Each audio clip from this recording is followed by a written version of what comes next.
Welcome to खोलो किताब। आज हम क्लास 6 की वर्कशीट नंबर 16 करेंगे हिंदी की, जो 31 अगस्त को आपको दी गई है। अगर आप चैनल पे नए हैं तो इसको सब्सक्राइब कर दें और वीडियो पसंद आने पे लाइक, कमेंट और शेयर करना ना भूलें। तो चलिए स्टार्ट करते हैं। सबसे पहले विद्यार्थी अपना नाम लिखेंगे। यहाँ आ जाएगा आपका कक्षाध्यापक का नाम। प्यारे बच्चों, आज हम लेखिका कृष्णा सोमवती द्वारा लिखा पाठ 2 बचपन का अगला भाग पढ़ेंगे और जानेंगे कि लेखिका को बचपन में चॉकलेट के अलावा और क्या क्या खाना पसंद था।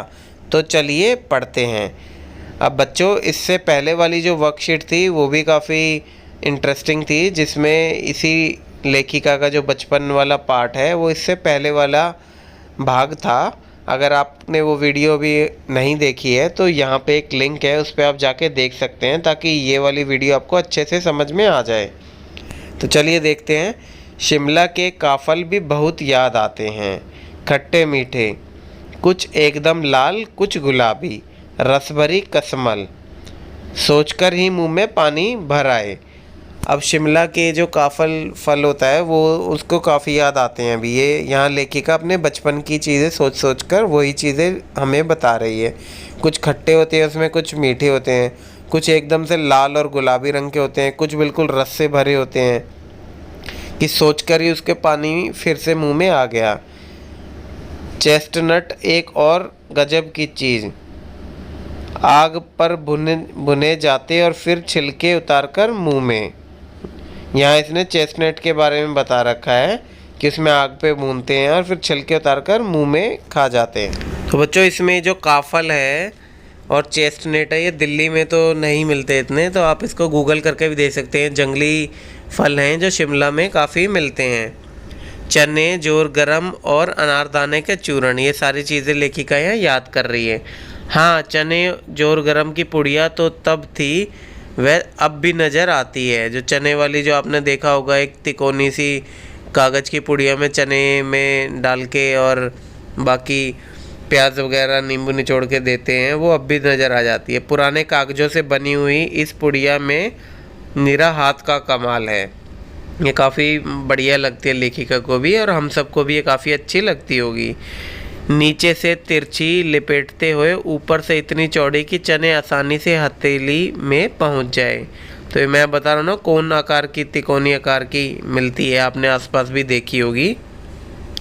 एक वक्त था जब फिल्म का गाना चना जोर गरम बाबू में लाया मज़ेदार, चना जोर गरम बाबू में लाया मज़ेदार, चना जोर गरम उन दिनों स्कूल के हर बच्चे को आता था।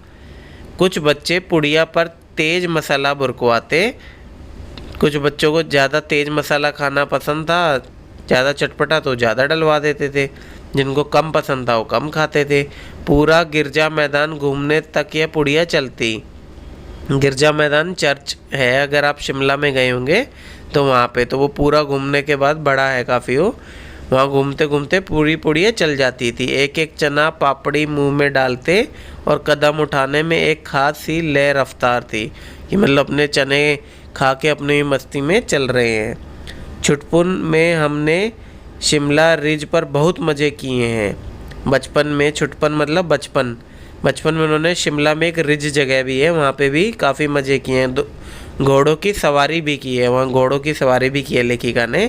शिमला के हर बच्चे को कभी न कभी यह मौका मिल ही जाता था कि जो शिमला में रहता था उनको घुड़सवारी का मौका मिल ही जाता था। ये आम बात है वहाँ घोड़ों पे चलना। हम जाने क्यों घोड़ों को कुछ कमतर करके समझते। हम क्यों, मतलब लेखिका अपने बचपन की याद में बता रही है कि उस टाइम पे उसको घोड़े यूँ लगता था ये तो ऐसे ही है, उन पर हंसते थे। ननिहाल के घोड़े खूब हष्टपुष्ट और खूबसूरत, उनकी बात फिर भी, मतलब ननिहाल वाले घोड़े काफ़ी इनके मजबूत होते थे और ये कमज़ोर टाइप होंगे इसलिए उन पे हंसते थे।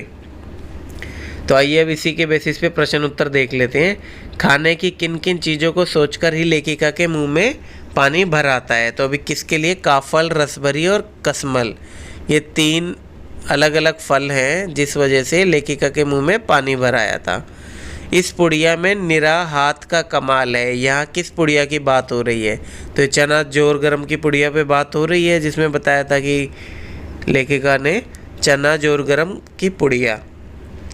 चने जोर गरम की पुड़िया किस आकार की बनाई जाती है? तो ये भी हमें पता है, तिकोनी आकार की बनाई जाती है, नीचे से पतली ऊपर से चौड़ी। तो शंकु, नीचे से तिरछी लपेटते हुए ऊपर से इतनी चौड़ी कि चने आसानी से हथेली में पहुंच जाएं। तो आपको सिर्फ यहाँ शंकु लिखना है, ये तो मैंने समझाने के लिए आपको लिख दिया है। प्रश्न 4, लेखिका के बचपन के समय कौन सा गाना हर बच्चे को आता था? तो ये भी हमें पता है, इसी चना जोर गरम की बात हो रही है। चना जोर गरम बाबू मैं लाया मज़ेदार चना जोर गरम। प्रश्न 5, शिमला के हर बच्चे को कभी न कभी यह मौका मिल ही जाता था, किस मौके की बात की गई है? ये भी हमें अभी पता है, घुड़सवारी की बात हुई है। तो घोड़ों की सवारी करने का मौका, घोड़ों के सवारी को ही घुड़सवारी भी बोलते हैं। प्रश्न 6, लेखिका के नैनीहाल के घोड़े कैसे थे? तो हमने देखा ही है, इसमें लेखिका ने बताया है कि शिमला के घोड़े कमज़ोर थे और नैनीहाल के हष्ट-पुष्ट, तो हष्ट-पुष्ट और खूबसूरत। फिर एक गतिविधि आपको दी गई है, क्या आपने कभी किसी घोड़े, हाथी या ऊँट आदि किसी की भी सवारी की है? तो बताइए आपका अनुभव कैसा रहा। ऊँट की सवारी तो ज़्यादातर राजस्थान में मिलेगी और घोड़े की वगैरह तो जहाँ पहाड़ी इलाकों में ज़्यादा मिल जाते हैं। तो इसमें हम ये लिख सकते हैं, हाँ एक बार जब मैं शिमला गया था वहाँ मैंने भी घोड़े की सवारी की थी और मुझे बहुत अच्छा लगा था। इसी के साथ हमारी आज की ये वर्कशीट कंप्लीट हुई। मिलते हैं नेक्स्ट वीडियो में नेक्स्ट वर्कशीट के साथ।